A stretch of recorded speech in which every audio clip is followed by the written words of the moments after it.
ಮೈಸೂರಿನ ಕೆಆರ್ ಆಸ್ಪತ್ರೆಯಲ್ಲಿ ಬಾಣಂತಿಯರ ಸಾವಿನ ಸರಣಿ ಇನ್ನೂ ನಿಂತಿಲ್ಲ. ಕಳೆದ ರಾತ್ರಿ ಕೂಡ 28 ವರ್ಷದ ನೂರ್ ಆಯಿಷಾ ಎಂಬ ಬಾಣಂತಿ ಸಾವನ್ನಪ್ಪಿದ್ದಾರೆ.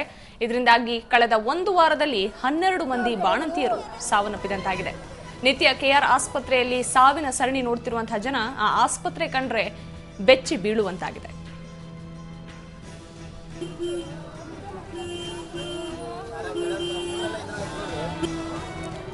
ಕೆಆರ್ ಆಸ್ಪತ್ರೆಯಲ್ಲಿ ನಡೆದಿರುವಂತಹ ಮತ್ತೊಂದು ಸಾವು ಇದಾಗಿದೆ. ನಿನ್ನೆಯಷ್ಟೇ 28 ವರ್ಷದ ಬಾಣಂತಿ ನೂರ್ ಆಯಿಷಾ ಸಾವನ್ನಪ್ಪಿದ್ದಾರೆ. ಆದರೆ ಗರ್ಭಿಣಿಯರ ಸಾವು ಅಥವಾ ಬಾಣಂತಿಯರ ಸಾವು ಇದು ಮೊದಲನೇದಲ್ಲ. ಒಂದು ವಾರದ ಪ್ರಕರಣಗಳನ್ನ ನಾವು ನೋಡ್ತಾ ಹೋಗೋದಾದ್ರೆ 12 ಜನ ಮಹಿಳೆಯರು ಸಾವನ್ನಪ್ಪಿದ್ದಾರೆ. ಇಲ್ಲ ಅವರು ಗರ್ಭಿಣಿಯರಾಗಿರ್ತಾರೆ, ಇಲ್ಲ ಮಗುವನ್ನ ಹೆತ್ತಂತಹ ತಾಯಂದ್ರಾಗಿರ್ತಾರೆ.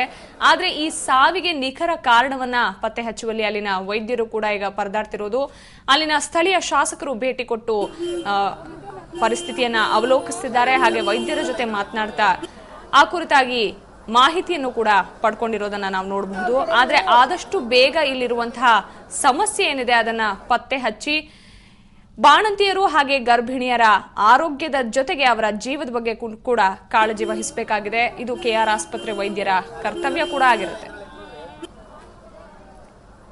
ಅದು ಔಷಧಿಯ ದೋಷವೋ ಅಥವಾ ಚಿಕಿತ್ಸಾ ದೋಷವೋ, ವೈದ್ಯರ ನಿರ್ಲಕ್ಷ್ಯವೋ ಅಥವಾ ಆ ರೋಗಿಯ ಕಂಡೀಷನ್ ಇಲ್ಲಿ ಬರ್ತಕ್ಕಂಥ ಪರಿಸ್ಥಿತಿಯಲ್ಲಿ ಅವರ ಕೈ ಮೀರಿ ಬಂದಂಥ ಸಂದರ್ಭದಲ್ಲಿ ಆಗಿದೆಯೋ ಅಂತಕ್ಕಂಥದ್ದನ್ನು ಕೂಲಂಕುಷವಾಗಿ ಅವರು ಪರಿಶೀಲಿಸ್ತಾರೆ. ವೈದ್ಯರ ಲೋಪ ಆಗಿದ್ರೆ ಮಾತ್ರ ಕ್ರಮ ತೆಗೆದುಕೊಳ್ತಾರೆ. ಅಥವಾ ಏನಾದರೂ ಮೂಲಭೂತ ಸೌಕರ್ಯಗಳ ಕೊರತೆ ಇದ್ದರೆ ನಾನು ಸರ್ಕಾರದ ಮೇಲೆ ಒತ್ತಾಯ ತಂದು ಮಾನ್ಯ ಮುಖ್ಯಮಂತ್ರಿಗಳು, ವೈದ್ಯಕೀಯ ಶಿಕ್ಷಣ ಸಚಿವರನ್ನ ಈಗಾಗಲೇ ವಿನಂತಿಸಿಕೊಂಡಿದ್ದೀನಿ. ಅವರು ಎಲ್ಲ ರೀತಿಯ ಭರವಸೆಯನ್ನು ಕೊಟ್ಟಿದ್ದಾರೆ. ನಾನು ಕೇಶೀಟ್ ಎಲ್ಲ ರಿವ್ಯೂ ಮಾಡಿ ವೆರಿಫೈ ಮಾಡಿರೋದ್ರಲ್ಲಿ ಇವರೆಲ್ಲರೂ ಕೂಡ ರೆಫರ್ಡ್ ಕೇಸಸ್, ಅಲ್ಲಿ ಪ್ರೈಮರಿ ಚಿಕಿತ್ಸೆ ಬೇರೆ ಬೇರೆ ಕಡೆಯಿಂದ ತಗೊಂಡು ಇಲ್ಲಿ ಕೊನೆಯ ಗಳಿಗೆಯಲ್ಲಿ ಹೆರಿಗೆ ಟೈಮಲ್ಲಿ ಬಂದಿದ್ದಾರೆ. ಸೊ ಅದಕ್ಕೋಸ್ಕರ ನಾವು ಅದನ್ನು ನೋಡಿ ಇಲ್ಲೂ ಕೂಡ ನಾವು ಚಿಕಿತ್ಸೆ ಕೊಟ್ಟಿದ್ದೀವಿ. ಹೆಚ್ಚಿನ ಚಿಕಿತ್ಸೆ ಲೇಟ್ ಸ್ಟೇಜ್ ಬಂದಿರೋದ್ರಿಂದ ಅವ್ರಿಗೆ ಫಲಕಾರಿ ಆಗದೆ ಅವ್ರದ್ದು ಅನಾಹುತ. ಇದು ಕೆಆರ್ ಆಸ್ಪತ್ರೆಯಲ್ಲಿ ಕಳೆದ ಒಂದು ವಾರದಿಂದ ಕಂಡು ಬರ್ತಿರುವಂತಹ ದೃಶ್ಯ. ಇದರಲ್ಲಿ 12 ಬಾಣಂತಿಯರು ಗರ್ಭಿಣಿಯರು ಸಾವನ್ನಪ್ಪಿದ್ದಾರೆ. ಇದರಲ್ಲಿ 12 ಮಂದಿಯಲ್ಲಿ ಗರ್ಭಿಣಿಯರು ಹಾಗೆ ಬಾಣಂತಿಯರು ಕೂಡ ಇದ್ದಾರೆ. ಆದ್ರೆ ಪ್ರಕರಣ ನಿಜವಾಗ್ಲೂ ಬೆಚ್ಚಿ ಬೀಳಿಸ್ತಾ ಇದೆ. ಇನ್ ಮುಂದೆ ಏನಾದ್ರೂ ಡೆಲಿವರಿಗೆ ಅಂತ ಕೆಆರ್ ಆಸ್ಪತ್ರೆಗೆ ಹೋಗ್ಬೇಕಾದ್ರೆ ಬಹಳಷ್ಟು ಎಚ್ಚರಿಕೆ ವಹಿಸಬೇಕು ಅನ್ನೋದು ಅಲ್ಲಿನ ಜನರ ಮಾತು. ಇನ್ನಷ್ಟು ಮಾಹಿತಿಯನ್ನ ಮೈಸೂರಿನಿಂದ ನಮ್ಮ ಪ್ರತಿನಿಧಿ ರವಿ ಪಾಂಡವಪುರ ನಮಗೆ ಕೊಡ್ತಾರೆ. ರವಿ, ಈಗ ಶಾಸಕರು ಮಾತನಾಡೋದನ್ನ ನಾವು ಕೇಳಿಸ್ಕೊಂಡ್ವಿ. ಕೆಲವೊಂದಿಷ್ಟು ವಿಚಾರಗಳನ್ನ ಅವ್ರು ಹೇಳಿದ್ರು. ಇಲ್ಲಿ ಯಾವ ಸಮಸ್ಯೆ ಆಗಿದೆ, ಎಲ್ಲಿ ಲೋಪ ಆಗ್ತಾ ಇದೆ ಅನ್ನೋದನ್ನ ನೋಡಿ ನಾವು ಕ್ರಮ ಕೈಗೊಳ್ತೀವಿ ಅಂತ. ಆದ್ರೆ ಇಷ್ಟು ಕೇಸ್ ಸ್ಟಡಿಗಳನ್ನ ಮಾಡಿದ್ರೆ ಈ 12 ಪ್ರಕರಣಗಳನ್ನು ನೋಡಿದಾಗ ಅಟ್ಲೀಸ್ಟ್ ಒಂದು ಕನ್ಕ್ಲೂಷನ್ಗಾದ್ರೂ ಬರಬಹುದೇನೋ? ಆಸ್ಪತ್ರೆಯಲ್ಲಿ ಬಾಣಂತಿಯರ ನಿರಂತರವಾದ ಸರಣಿ ಸಾವಾಗಿದೆ. ಕಳೆದ 3 ದಿನಗಳಲ್ಲಿ ಒಟ್ಟು 5 ಸಾವಾಗಿದೆ. ಅದರಲ್ಲೂ 2 ಪುಟ್ಟ ಕನ್ನಮಗಳು ಭೂಮಿಗೆ ಮುನ್ನವೇ ತನ್ನ ಪ್ರಾಣವನ್ನು ಬಿಟ್ಟಿವೆ.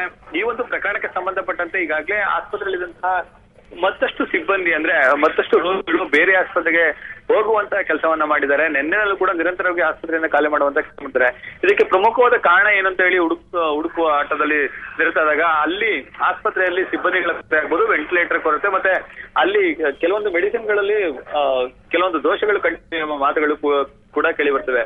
ಅಂತಿಮವಾಗಿ ಇವರು ಅಂದ್ರೆ ಆಸ್ಪತ್ರೆ ಅಧೀಕ್ಷಕರು ಹೇಳೋ ಪ್ರಕಾರ ಆಸ್ಪತ್ರೆಯಲ್ಲಿ ಎಲ್ಲವೂ ಕೂಡ ಸರಿ ಇದೆ. ಆದ್ರೆ ಈಗ ಅಂತಿಮ ಕ್ಷಣಗಳಲ್ಲಿ ರೋಗಿಗಳು ಆಸ್ಪತ್ರೆಗೆ ಬರುವ ಕಾರಣದಿಂದಾಗಿ ಈ ರೀತಿ ಸಾವುಗಳು ಸಂಭವಿಸಿದೆ ಅಂತ ಹೇಳಿ ಅವ್ರು ಹೇಳ್ತಾರೆ.